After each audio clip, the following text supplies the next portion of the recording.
Okay everybody, so welcome back to the channel. It's me, your boy Matt, and we're back again with another Marvel Future Fight video. And today we are looking at the lovely timeline battle. And we're going to be looking at different ways people play, maybe how you play, maybe how you don't play, because some people just don't bother with it. And just having a look and seeing how much difference playing or not really makes. And so, in that case, whether or not it's actually worth bothering with all the different tactics that people set out to do in timeline battle or not. So let's dip in, and here's my team, and let's just say screw it, can't be bothered this week, auto repeat. So we'll just whack on the button there and click on. No, obviously we're not going to do that, but some people do, and hey, if you're one of those people, then that is absolutely fine. I'm not going to do that myself, because even though it doesn't make too much of a difference, I still like to try and push as high as possible. But if you just need the 10 participations for an epic quest maybe, or you're running out of time, or you don't have time to sit and go through it all each as it will, then by all means you do you. So as you can see here, this method is what I usually do, is I just scroll through, refresh a search until I find someone where I can get the maximum points here, 77, and we're only losing the minimum amount of 5 on a loss, so it's worth doing. Now, full disclosure, I did shoot this a couple of days ago because I just haven't been well. I was meant to record the audio for this back then, but unfortunately, yeah, haven't been feeling too great. Not the Rona or anything, so no need to worry there, but just been a bit under the weather, and so just finally catching up with it now. So anyway, as you can see, we're just letting the game autoplay. I'm not taking manual control. There's a reason for that. I'll basically explain. What I'm looking at here is how much difference manually playing or auto playing actually makes, and as you can see, just taking a team at face value and saying, okay, I can get the most points for this. Is my team good enough? Yeah, fine, we won. Okay, you could say, oh, you're facing a team with Dormammu and Mystique. Sentry, yeah, you could have a tough time with him, and obviously we lost our Sentry, but Wolverine was easily able to mop up Dormammu and Mystique. They're not exactly the strongest PvP characters, and yeah, that's fair enough. Okay, so what we can do, oh yeah, okay, we'll accept that, is you can have a look and see, wow, let's have a look at the teams that we could have put out. Obviously this week is particularly tough for a lot of people, because a lot of the stronger PvP characters that people have, Silver Surfer, Doom, Thanos, Jean Grey, Spider-Man, they're all banned, so having a strong Sentry is really just pretty much going to help you out. Obviously the buff characters are just a joke anyway, so yeah, even if you wanted to go for the extra 10 points or whatever that they give, there's no point having them. And the recommended, haven't got any of those anyway. So you can see we've got our team here, Sentry, Wolverine and Colossus. Yes, we have a team up bonus with Wolverine and Colossus, the fastball special, and then we obviously have Sentry's leadership, which is important for the debuff. But I don't have the most fully built out team.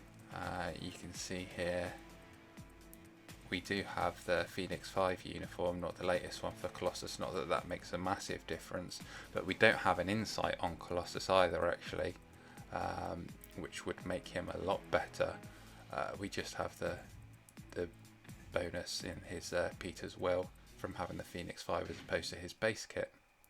So another way we could play, for example, is to be very statistic heavy, and we could take this player for example. He's got a strong team, Sentry, Phyla-Vell, Ebony Maw. So let's go in and we can search this player by name, and we can go in depth and take a real good look at what their characters have and see whether or not it's worth fighting them. Because believe it or not, some players like to be very heavy into the statistics and like to look. You can see he's got a mighty CTP of regen, 50% penetration, which is stronger than mine, and has a level 3 artifact which reduces pierce damage. Doesn't have the skills gears all fully maxed out, but it's got a lot of energy attack. Now if we compare that to my sentry, okay, I have a lot less energy attack, better HP and better defenses, which is due to the fact that I've got some Odin's Blessings there, including a couple of heals, so that always helps. Yep, got the skills fully maxed out, full type enhancement and full stage Power of Angry Hulk. I haven't got as good an artifact, but to be fair, I don't have anything else that I could swap it with at the moment anyway. And like I say, my CTP of regen is slightly worse. And speaking of CTPs and reforging them, I do have another video coming out soon showing how a lot of people are doing that quite wrong and wasting a lot of CTPs, so you'll want to stay lookout for that. Okay, so he also has Phyla-Vell and Ebony Maw. Now I could match up like for like, because again I have Phyla-Vell and Ebony Maw, but if we look at my Phyla-Vell all the way down here, not very built up at all, only level 62. Yes, she's got that passive that she gives to all universals, so really buffing Sentry there with the skill damage bonus damage. But it's only really applying to Sentry, it's not applying to Wolverine, so which is why I'm going with Colossus, and also Colossus does have the team up. And Ebony Maw, as you can see, even though I have him at tier 3, I haven't got his uniform, or either of his uniforms, to be honest, and I don't have a beneficial CTP on him like an insight or anything. So for me, I'm not getting that buff of the universal types, so it's not worth it for me to go type versus type and match him up perfectly. So I just take my team and see, okay, his Sentry is getting the full buffs of both Phyla-Vell and Ebony, whereas I'm just getting the buff from Colossus. But then I do have Wolverine, so maybe if I lose because my Sentry is not as good, I can just mop up hopefully with Wolverine. But as you can see, statistics aren't necessarily everything, numbers don't necessarily mean everything, because even though we're just letting it autoplay, so in theory you should be skill versus skill, you know, stat against stat, maybe he should have won. I beat him with my Sentry, I beat his Phyla-Vell, and look at that, the hardest character to kill is actually the Ebony, but we still managed to get through straight away. And it brings up an interesting point, because if the statistics don't particularly matter, then what does? You know, because a lot of players will put up a team that they see as being good. Like for instance here, Cyberghost, he's got a team of Sentry, and then he's got Taskmaster and Phyla-Vell. Now, depending on what he's got on these builds, or she has got on these builds, I don't mean to be presumptive, it may or may not be worth it, because I see a lot of people who will put on a Taskmaster but they won't have a CTP of Insight on them, and they're forgetting that Taskmaster's passive buffs, okay, this person has a CTP of Insight, that's fine, but a lot of people forget that the buff that he gives as a character is only for Weapon Master types. So for me, you could say, yeah, you could put him on and it'd be good for Wolverine, wouldn't do anything for Sentry necessarily. And again, you can see here, mine has just got just a normal obelisk on, because I don't particularly use him for anything outside of Shadowlands. And the same with Ebony. Maybe if I get his uniform when the anniversary comes around, I'll be able to do more content with him then, use him for PvP, and if I can get an insight from, you know, CTP box, then cool, it'll be worth building them up then.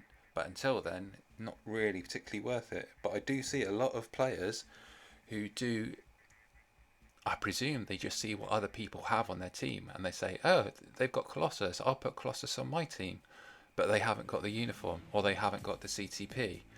And as you can see here, sure, base kit Colossus does have some use with Peter's Will. It's not as effective as the Phoenix 5 one or his latest Hellfire Gala one, but it does provide some buffs. So it's not a complete loss, but they're not getting the full benefit.